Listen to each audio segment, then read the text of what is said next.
Hey guys, Romie here. Please like, comment, subscribe. This is my review for Scandal, Romie Reviews. I'm reviewing Scandal Season 7, Episode 13. We're almost done. And they give us another filler.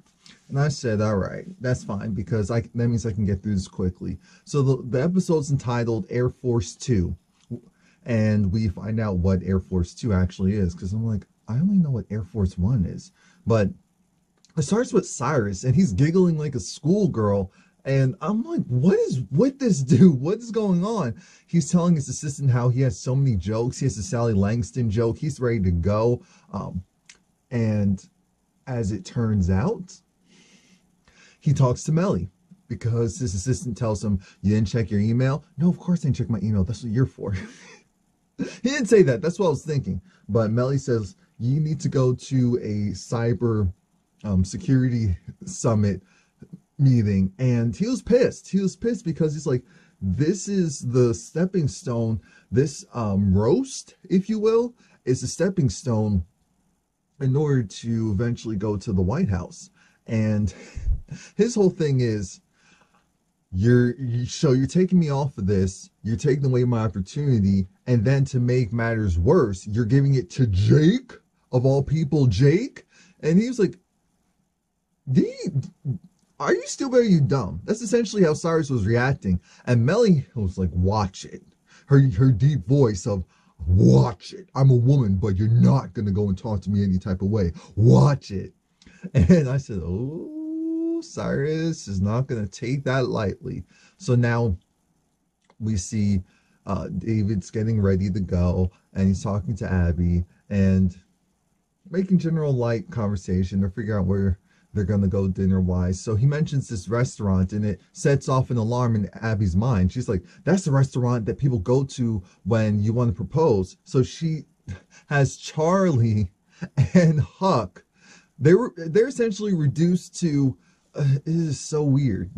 These two killers are reduced to, Charlie's now a happy husband and father, and Huck is just a happier person. I know I'm supposed to be happy for them, but So now we see that Cyrus is on Air Force 2. That's the vice president's line instead of, Air Force 1, which is the president.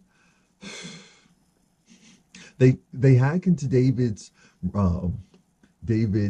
browser history and realize he went to a jewelry store, and then he looked at 6 restaurants. And I said, Abby, it's not what you think. Abby, it's not what you think. Come on now. Olivia wants to play house again, so she brings her mother some birthday stuff because it's the 27th, which is her mother's birthday. And the mom was like, it's not my birthday. It's like, yeah, it is. Mom's like, oh, wait.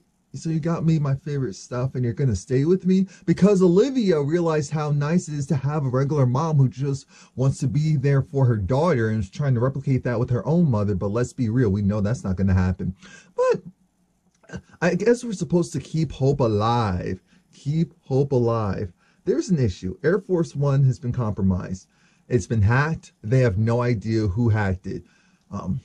At first, even I'm side-eyeing Jake like, now, really, Jake? Really, Jake? You're trying to take Cyrus out at this point? This isn't going to help Mellie. What are you thinking? So Cyrus has to go make a speech that, yes, we've been hijacked. And they confiscate all the phones because they realize the hijacking came from inside. There was some type of spyware on someone's device that hijacked the plane, because that's the only way it could have worked. That's how that plane is designed. And it's his assistant. It's her laptop. She said it was missing, and then she came to her desk and it was there. She didn't say anything because she didn't want to read too much into it. I said, you have one job. Make sure you're not compromised. That's actually your job when you're in those high-powered positions. Your one job is to make sure that you're not compromised. And now it's Mellie's job to figure out, what am I going to do? Like, now she's taxed with a really big decision. But they have time. They have time. And I said, this feels like a setup. I just don't know who's doing the setting and who's doing the up. Cyrus lets it be known that it was his assistant who brought the spyware on. And they're trying to figure out, how can they relay a message to John Q. Public? And that's when The other pilot realizes we can use the weather service. We're still getting weather updates. We'll go and who do you have in mind? So, of course, Perkins and Associates. Perkins and Associates goes and they're on the case because that's who's reached out, who they reached out to. David had a message. I said that's great, but this episode, I'm just like, oh, I'm watching it, but I'm thinking we're really spending a whole episode dedicated to that. Okay, all right. Jake suggests we shoot the plane down. Of course he does. He doesn't like Cyrus. He doesn't care about anyone else. And I said, Jake, that's your first answer? That's not your third or fourth? That's your first answer? And part of me is thinking, you know what? Cyrus can go. But the main part was thinking of me realized that Mellie needs Cyrus. Whether she wants to admit it or not, whether she wants to admit it or not, because you have to repeat it twice sometimes, she needs Cyrus. And so she's not going to do it yet. Red is all concerned about her dude, and Quinn is to tell her, right now you can't help us because you're too worried about David. You're so worried about David that it's compromising your logic. You're not thinking clearly, so let us think for you. Let us do the thinking. Okay? All right? All right? All right. Thank you. You can go now. So Olivia is still there. She's still with her mom, and her mom essentially tells her, look, Olivia, you need to stop this. And Olivia's like, what? I was saying, yeah, you need to stop this. Why are you really here? Are you really here because you're alone? Are you really here because the people that kicked you out, and made it publicly known that they kicked you out, you miss them? And it's really sad. I taught you to be a boss. I taught you to be a boss. I mean, it's so clear that you're compromised because you didn't even realize that it's not my birthday, little girl. It is not my birthday. It is not my birthday. It is not my birthday. How would you... I have so many aliases that each year when you told me the 27th, I looked at you and said, wow. So you really just taking all this at face value. Fitz calls Mellie and he said, do you need my advice? One former president to a current president. She was like, no. And I said, you better not. You bet. This is your job. This is your role. Cyrus is there being amazing and staying calm. The press secretary put it out there that they're taking all options are on the table, which means that if they need to, they can shoot down the plane. That's what that means. Abby is just, she's frantic because she's thinking, dang, she would have told David no because of her previous marriage. And Huck, of all people, is like, don't let what happened to you in the past go and determine your future for you. I said, oh my God, this is so sappy. This is, I don't care. I don't care. Let's get to the meat and potatoes of this. So now it's a rush for time. It's a rush for time. They don't know how long they have. One of the reporters on there convinced the pilot who was in charge of really the plane. Well, the pilot is in charge of the plane, but in charge of the secondary functions, put it out there that people deserve to know the truth. Allow us to have internet access. So she did just that. And so then the reporter recorded Cyrus's speech. And it was a rebel-rousing speech. It was of him talking about how, look, we didn't expect for something like this to happen, but here it is. We're in a situation where the plane is compromised. We may be in danger, direct route of causing civilian casualty. It may be our civil duty to go down with the plane. Again, it's not right, it's not fair, but we live in a world where patriotism is seen as isn't respected, and the whole concept of it has been skewed, and what people say it is isn't what it really is. And I'm here to tell you what it really is. It's to do the right thing and to put others first who don't look like you, who don't. I said, oh, look at everyone watch this speech. And I'm saying, why is Cyrus doing a speech that if anyone saw this, it would make it easier for them to go and understand why the plane got shot down. So that's why I said something about this doesn't feel right. And the fact that we didn't find out who put the spyware on there to begin with at first made me feel a certain way. Once Olivia was pissed from what her mother said, she went and looked at her phone because she turned off her phone, so she had no idea what was going on. When she realized what was going on, she started freaking out. So then she was like, "Come here, Olivia. Come here, baby. Come on, let me rub your back." And then she said, "Look, I already told you about this whole baby talk thing. I do this to undermine you. The fact that you don't even realize it is crazy. The fact that you're crying over people who don't care about you, who kicked you out of their house, who you dedicate your blood, sweat, and tears to, just for them to kick you out of their house because it wasn't yours, is not the daughter that I raised. And the fact that you can't see the forest from the trees means that you're compromised. You're beyond compromise. Where are you going? Where are you going?"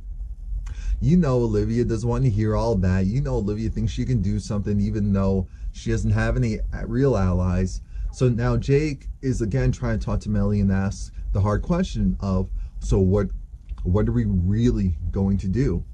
What are we going to do, Mellie? What are we going to do? So now Cyrus, he sits back, and now it's just a matter of waiting. They realize that the shooter planes, they're there, and they pulled back because they're about to target. Mellie's holding on as long as she can because she's just holding on.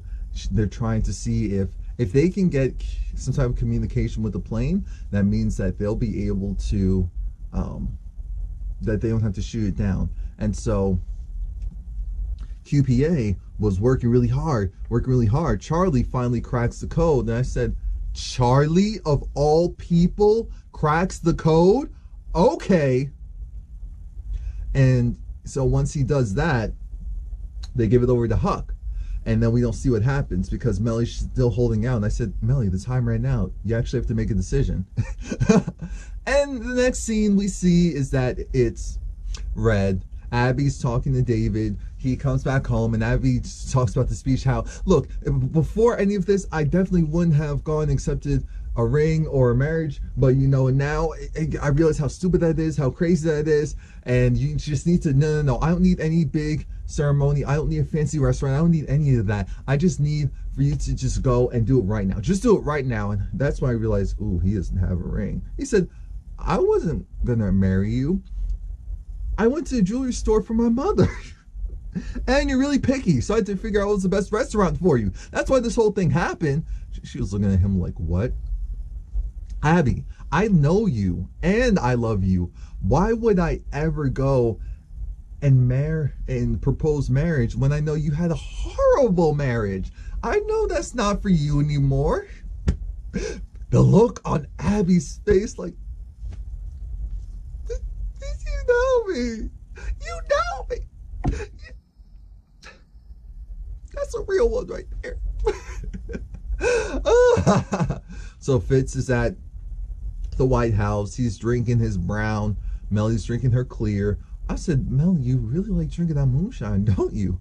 You really like drinking that moonshine." Olivia goes and does a present. I said, that has to be for her mom. That can't be for anyone else. So then her mom gets the present. It's a coat, because her mom in one of her rants talked about how, look, I want to just go in Paris and wear one of those fancy coats that you like to wear and not just have to be here and be your plaything. Because essentially, Olivia was doing the same thing that Papa Pope did to her. And so Olivia gave her the present and told her to read the card. And the card was, "You're free. Everything that you wanted. That coat, a one-way ticket to Paris, and an expense account with more money than you could do with."